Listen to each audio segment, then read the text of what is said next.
Controversial subjects. The theories expressed are not the only possible interpretation. The viewer is invited to make a judgment based on all available information. Tonight on Sightings, the search continues for America's most wanted cult murderers when we uncover the shocking truth behind mass mind control. If I started murdering people, there'd be none of you left. Do they possess supernatural powers? Then, superhumans that do possess amazing powers of strength. And have we discovered the secret to ghostwriting?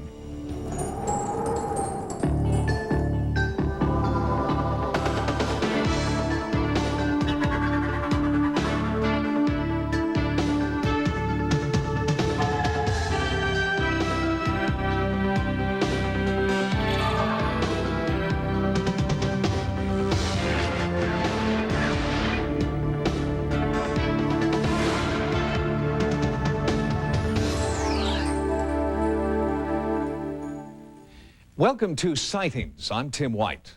On tonight's edition of America's Most Wanted, you've just seen what can happen when a cult leader goes out of control. Well, now on Sightings, we explore just how Ervil LeBaron, a sadistic cult leader and brutal murderer, seems to control the minds of his family even now, 12 years after his death. There are 27 known victims of Ervil LeBaron's murderous cult family. Since his death in 1981, the family claims Ervil LeBaron has sent execution orders from beyond the grave through his privately published hit list called the Book of the New Covenant. Investigative journalist Scott Anderson, author of the 4 O'Clock Murders, has done extensive research into the 18-year history of the LeBaron case. Although Ervil had died in 1981, the LeBaron story had gone on and become much more bizarre and much bloodier after his death. Sightings has set out to investigate if there really is a supernatural power that cult leaders like Ervil LeBaron possess.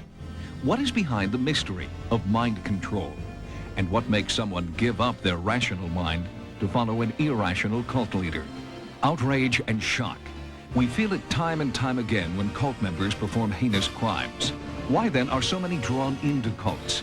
And why are some cult members willing to do the bidding of leaders like Charles Manson, Jim Jones, and Ervil LeBaron? We'll have our full special report on the LeBaron cult later in the program. But first, a look at how mind control can be used toward a different, more benign end. There are people who claim to have harnessed a deep inner energy that allows them to perform superhuman feats. Scientists are at a loss.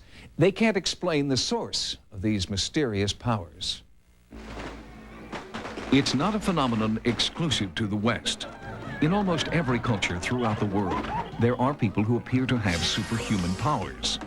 How is it possible for these people to endure the excruciating pain of needles and rods?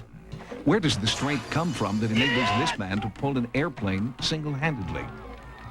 When we see these kinds of phenomena that we don't understand, it's easy to call it magic. Once we understand it, we call it science. This is really important that scientists do take a closer look at this kind of phenomenon. If even one person can do it, it shows it's possible. In Russia, we discovered a man whose superhuman abilities seem to be more than just the result of mind overpowering body. Valery Lavrenyenko is renowned throughout his homeland as a real-life Superman. He has abilities that go far beyond the bounds of what is accepted as humanly possible. Sightings' first encounter with Lavrenyenko was at the Moscow Aquarium, where he tried to best his own personal record by holding his breath underwater for 15 minutes. He believes his startling abilities first began after a paranormal encounter as a young boy. During a summer break, when I was in the 5th grade, I was hiking with some of my buddies in a local forest. Suddenly, I saw a shining object that reminded me of a plane. I took off on my own and was drawn to the place where I thought it had landed. All of a sudden, odd shining stones were flying at me. I thought, run or you'll be hit. But it was too late. There was a powerful blow to my head, and blood was pouring from a wound.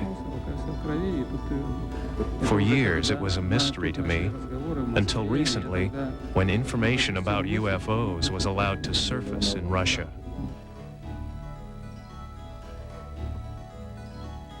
Lavrenyenko believes it was this experience that gave him his superhuman powers. 2 minutes and 10 seconds.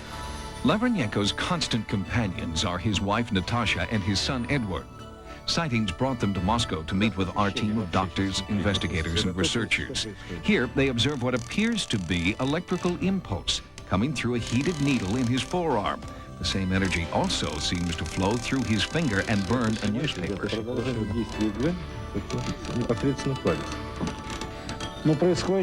It's coming out not from his nail, but from his finger, from the depth of his body.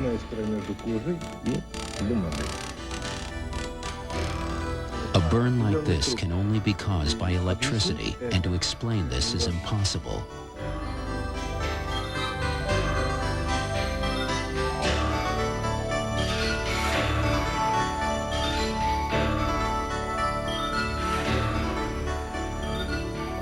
$4:50.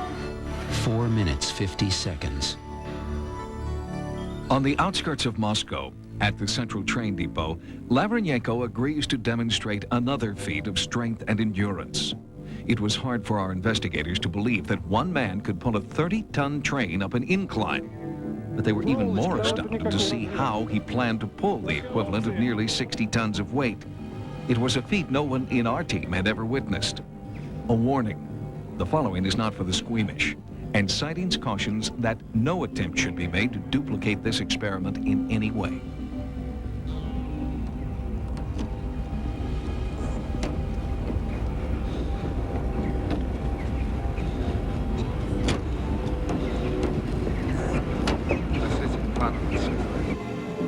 Using pliers, Lavrenyenko inserts two 8-inch wires through his forearms and then attaches the wires to a rope that is connected to the train.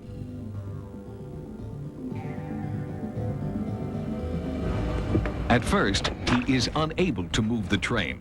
The pressure on his forearm should rip the wires right through his skin, but the wires hold fast.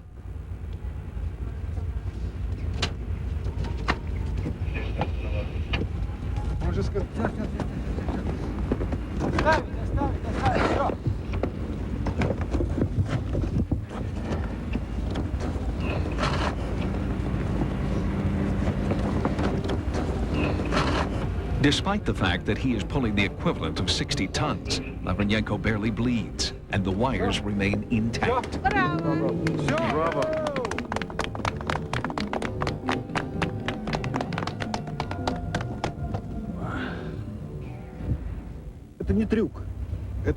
This is not a trick, it's a miracle. From the standpoint of a surgeon, what just happened cannot happen with an ordinary man. When you injure soft tissue, there is always bleeding associated with it. When the metal rod pierces the soft tissue, like we've just seen, there is always extreme pain associated with that. And furthermore, there was 60 tons of pressure on his forearms. How all that's possible, I just don't understand. There are lots of documented cases of controlling bleeding through the power of the mind. That's probably one of the last great frontiers in medicine. Right? It's not just a matter of pain control, but it's also a matter of controlling bleeding. All right? What kind of vasoconstrictors? How did he actually close off those blood vessels when that needle went through his arm? I think the place to start is honoring the phenomena. Study the lack of bleeding. Study the electrical phenomena demonstrated here. Study the ability of people to exist for long periods of time without oxygen. There's enough contained in any one of these phenomena to force a reevaluation of how mind and body work. After nearly 7 minutes underwater, Lavrenyenko began to surface. Although he didn't break his own record, for most people, just 2 minutes without oxygen could cause some brain damage. But Lavrenyenko emerges unscathed. Science always progresses like this. It's the odd example that one studies to find out what the boundaries of reality really are. That's how we paint the canvases and shred the old models, by studying the things that just don't fit in. Although Lavrenyenko has performed superhuman feats that few, if any, can duplicate, the doctors and scientists that we spoke with believe that his powers are not his alone.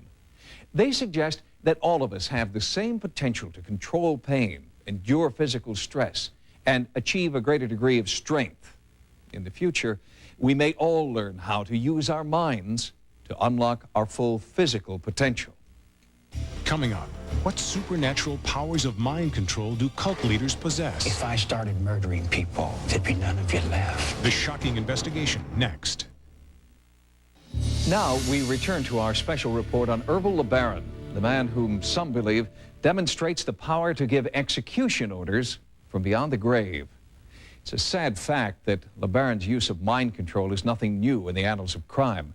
The history of mind control and its practitioners is a virtual who's who of maniacal leaders who have used their powers for evil ends.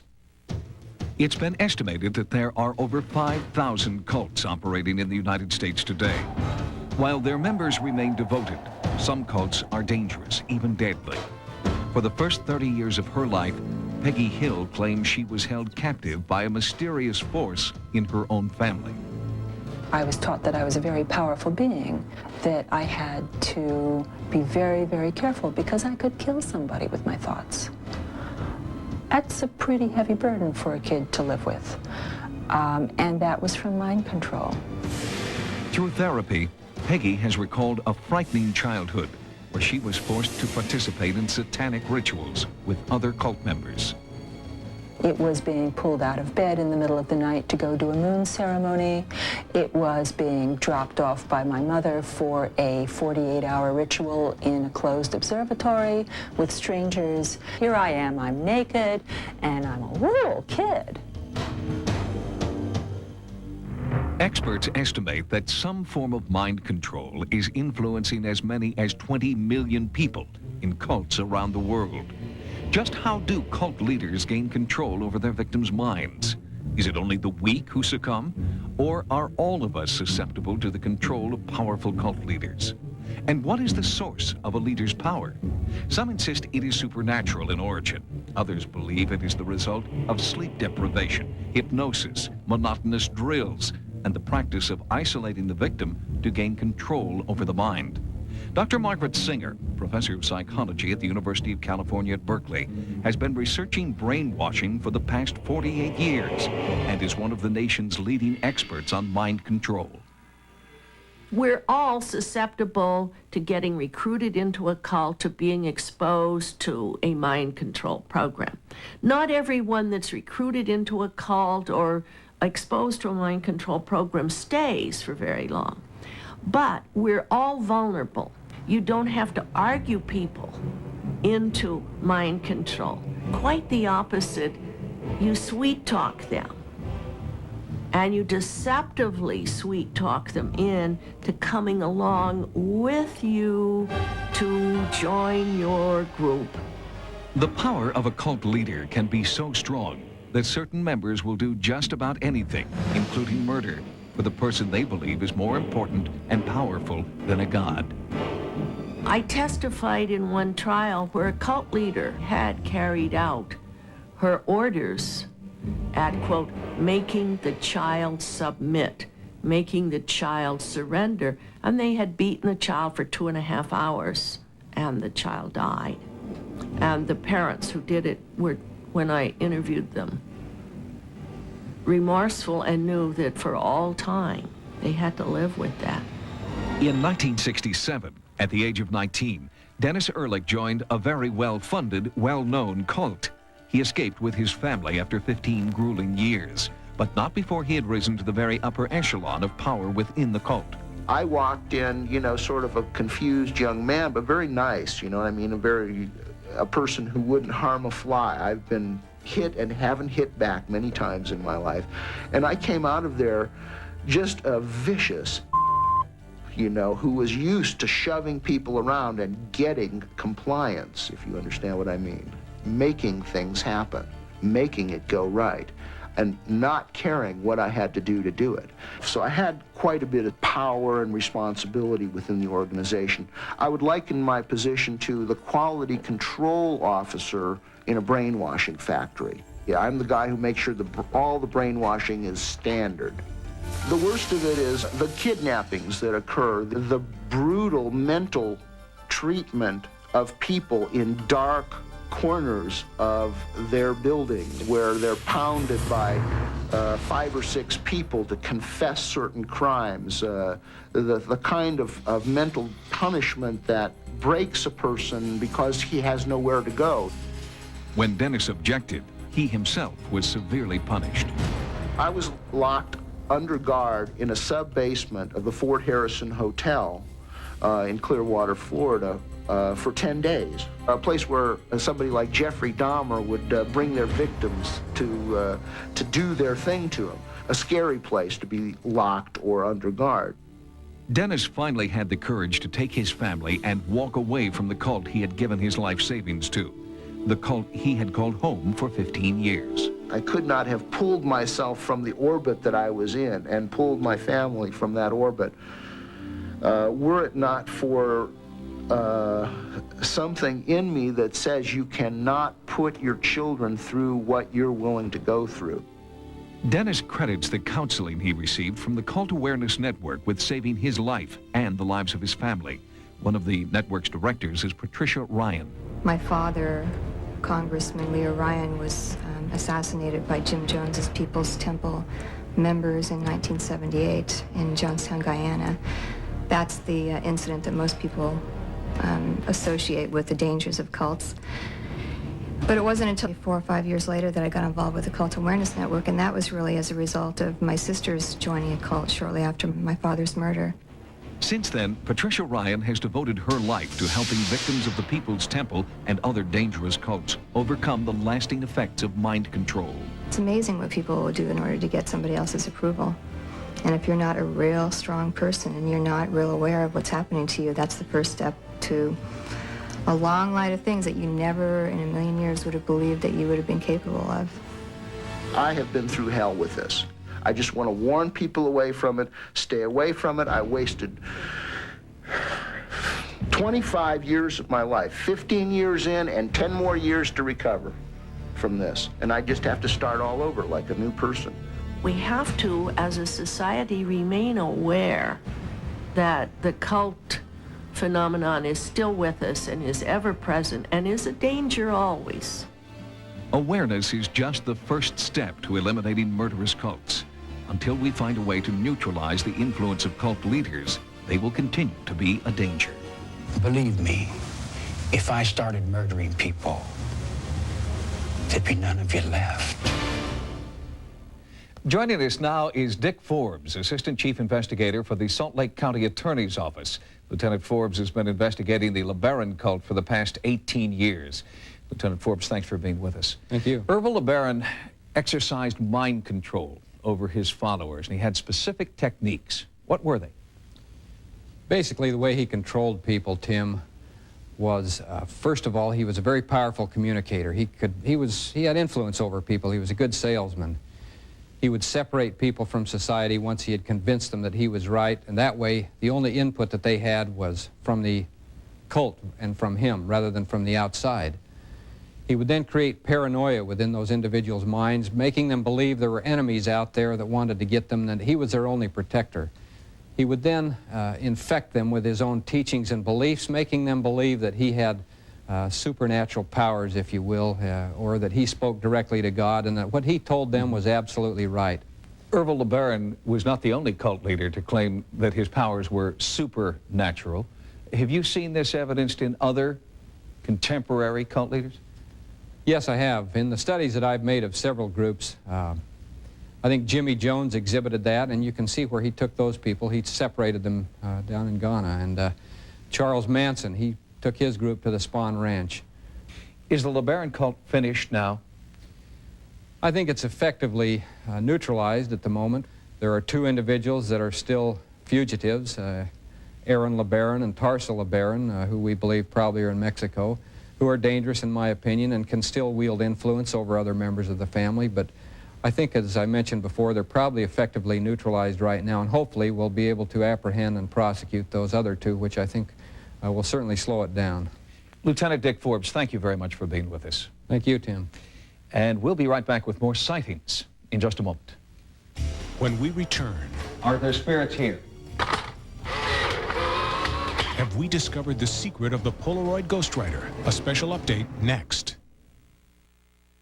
Recently, we brought you a special report about the appearance of so-called ghostwriting on Polaroid instant film. Well, since then, we have continued to search for answers to what might be causing the phenomenon. One plausible explanation has come from Michael Weber, a professional magician who agreed to try to duplicate the ghostwriting under our own controlled conditions. During our initial investigations, dozens of pictures were taken that showed some kind of anomalous or ghost writing, and we were unable to find any evidence of a hoax. Enter professional magician Michael Weber, who claimed he could duplicate the ghost writing under close scrutiny. I invited him to our controlled studio. Michael was given one of the cameras from the ghostwriter house and a pack of factory-sealed Polaroid instant film. He was not allowed to examine or handle the camera or the film prior to this moment.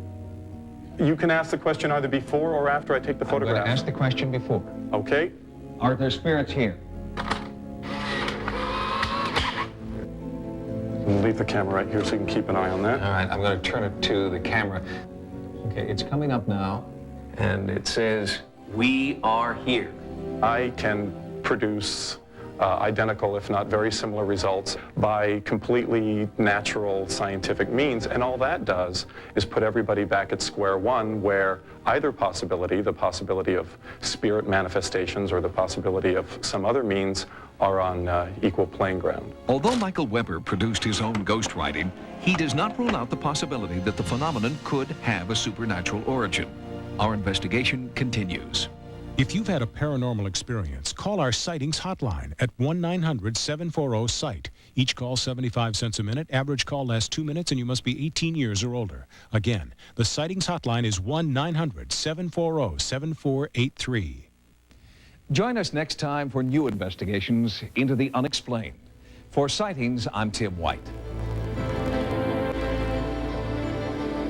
Sunday, Married with Children's Christina Applegate and David Faustino host Fox's Slam Dunk Comedy Lineup, starting with a special movie presentation of Don't Tell Mom the Babysitter's Dead. Then, after an all-new Married with Children, Rodney Dangerfield guest stars in an all-new and living color at a special later time. Now, stay tuned for more Sightings.